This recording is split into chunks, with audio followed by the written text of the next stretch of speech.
പകുതിവില തട്ടിപ്പ് കേസുമായി ബന്ധപ്പെട്ടുള്ള അപ്ഡേറ്റുകളിലേക്കാണ്. ഈ തട്ടിപ്പ് കേസിൽ ഡീൻ കുര്യാക്കോസ് എംപിയുടെയും CPIM ഇടുക്കി ജില്ലാ സെക്രട്ടറി CV വർഗീസിന്റെയും മൊഴിയെടുക്കും.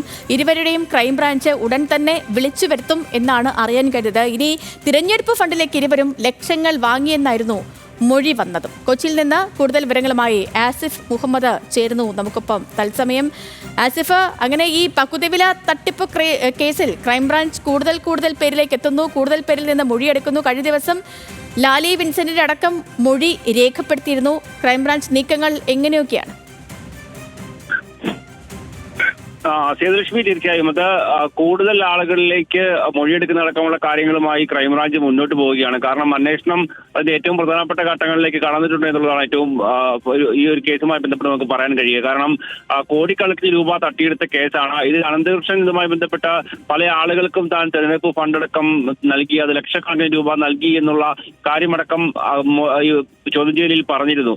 പക്ഷെ ഇതുമായി ബന്ധപ്പെട്ട് സ്വാഭാവികമായും CPM ഇടുക്കി ജില്ലാ സെക്രട്ടറിയായ CV വർഗീസും അതുപോലെ തന്നെ ഡീൻ കുര്യാക്കോസിനും ആരോപണ വിധേയരായിരുന്നു. അവരും ഈ ഫണ്ട് വാങ്ങി എന്നുള്ള കാര്യമടക്കമാണ് ഈ അനന്തകൃഷ്ണൻ പറഞ്ഞിരുന്നത്. ഈ ഒരു സാഹചര്യത്തിലാണ് ഇവരുടെ മൊഴിയെടുക്കുന്നതിലേക്ക് കാര്യങ്ങൾ എത്തുന്നത്. CV വർഗീസുമായി ബന്ധപ്പെട്ട് നൽകിയ വിശദീകരണം എന്ന് പറയുന്നത് താൻ നേരിട്ട് ₹1 പോലും വാങ്ങിയിട്ടില്ല, പാർട്ടി ഫണ്ടിലേക്ക് സ്വാഭാവികമായും ഫണ്ട് വന്ന സാഹചര്യമുണ്ട്, അത് ഏത് ബ്രാഞ്ചിലെ അക്കൗണ്ടിലേക്കാണ് വന്നത് തുടങ്ങിയ കാര്യങ്ങൾ അദ്ദേഹം നേരത്തെ വ്യക്തമാക്കുകയും ചെയ്തിരുന്നു. എന്നാൽ അത് സാധാരണഗതിയിൽ തെരഞ്ഞെടുപ്പ് സമയത്തും മറ്റും വാങ്ങുന്ന പോലുള്ള കൃത്യമായ രേഖകളുടെ അടിസ്ഥാനത്തിലുള്ള ഫണ്ടാണ് എന്നുള്ള കാര്യമാണ് പറയുന്നത്.